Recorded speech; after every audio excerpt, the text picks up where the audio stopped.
حدثنا محمود بن غيلان قال حدثنا ابو داود الطيالسي عن شعبة المسعودي سمع فراتا القزاز نحو حديث عبد الرحمن عن سفيان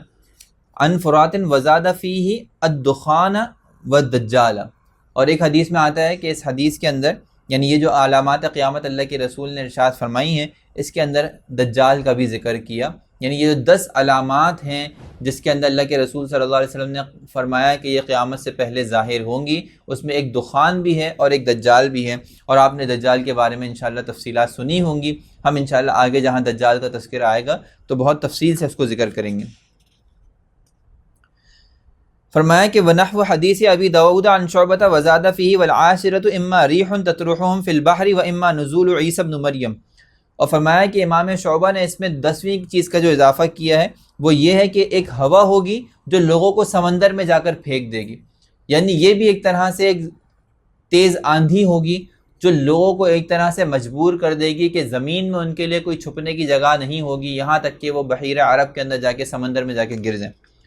اور ایک اس میں نشانی جو ہے وہ اما نزول عیسی ابن مریم کہ عیسیٰ ابن مریم بھی نازل ہوں گے. آپ جانتے ہیں کہ اہل سنت والجماعت کا اور مسلمانوں کا یہ عقیدہ ہے کہ حضرت عیسیٰ علیہ السلام آسمانوں پر زندہ موجود ہیں، اور اللہ تعالیٰ نے قرآن میں واضح طور پہ فرمایا کہ بر رفعہ اللہ الیہ کہ یہ مشرکین اور یہ یہودی کہتے ہیں کہ ہم نے عیسیٰ کو قتل کر دیا، نہیں، اللہ نے ان کو اٹھا لیا اور اللہ تعالیٰ نے ان کو آسمانوں سے اوپر اٹھا کر اپنے پاس محفوظ رکھا ہوا ہے. اور قیامت میں جب دجال کا خروج ہوگا قیامت سے پہلے تو عیسیٰ علیہ السلام کو بھیجا جائے گا اس دجال کے مقابلے کے لیے، اور مومنین کے لیے واحد اور آخری سہارا حضرت عیسیٰ علیہ السلام ہوں گے جن کے لشکر میں شامل ہو کر وہ دجال کو شکست دیں گے اور اس کے بعد جا کے قیامت قائم ہوگی. تو یہ حضرت عیسیٰ علیہ السلام کا نازل ہونا یہ بھی علامات قیامت میں سے ہے.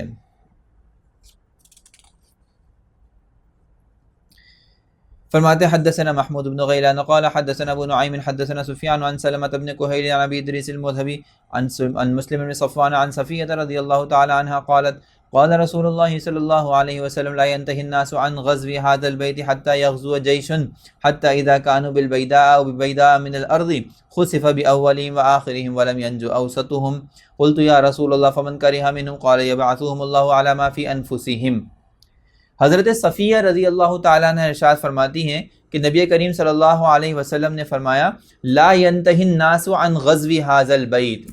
کہ لوگ اس بیت اللہ کو تکلیف اور اس بیت اللہ کو نقصان پہنچانے کے مسلسل در پہ رہیں گے.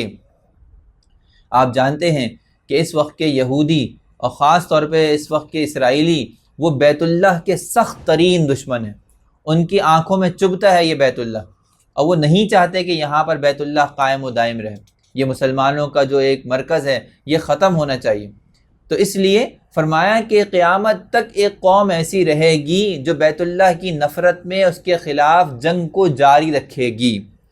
اور فرمایا کہ حتیٰ یغزو جیش یہاں تک کہ ایک لشکر بیت اللہ کو ڈھانے کے لیے جس طرح ابرہہ نے بھیجا تھا یمن سے ایک لشکر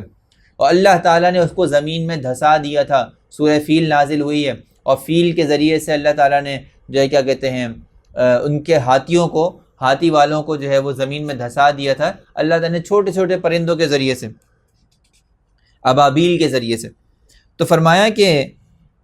قیامت سے پہلے بھی ایسا ہوگا کہ لوگ بیت اللہ پر چڑھائی کرنے کی کوشش کریں گے حتیٰ اذا کانوا بالبیداء او ببیداء من الارض یہاں تک کہ جب وہ مقام بیدا میں ہوں گے یا بیداء من الارض ایک چٹیل مقام پہ ہوں گے. بیت اللہ کے قریب تو عام طور پر پہاڑی علاقہ ہے لیکن اس سے تھوڑا آگے نکل جائیں تو کچھ علاقے چٹیل میدان کی صورت میں بھی ہیں. تو جب وہ ایک سیدھی اور